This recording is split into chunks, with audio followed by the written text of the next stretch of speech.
याप्रमाणे ते दिसणारे व्यासपीठावर विराजमान आजचे अध्यक्ष, प्रमुख पाहुणे आणि माझे विद्यार्थी मित्रांनो, आज मी तुम्हाला पंडित जवाहरलाल नेहरू यांच्याबद्दल जे काही दोन शब्द सांगणार आहे ते तुम्ही शांततेने ऐका, ही माझी नम्र विनंती.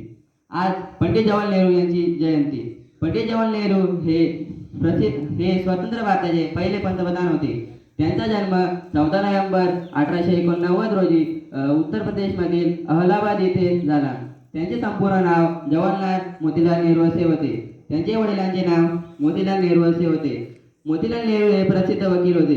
पंडित जवाहरलाल नेहरू यांचे प्राथमिक शिक्षण घरीच पार पडले. त्यांच्या वडिलांच्या इच्छेनुसार ते बॅरिस्टर झाले. पंडित जवाहरलाल नेहरू यांना वकिली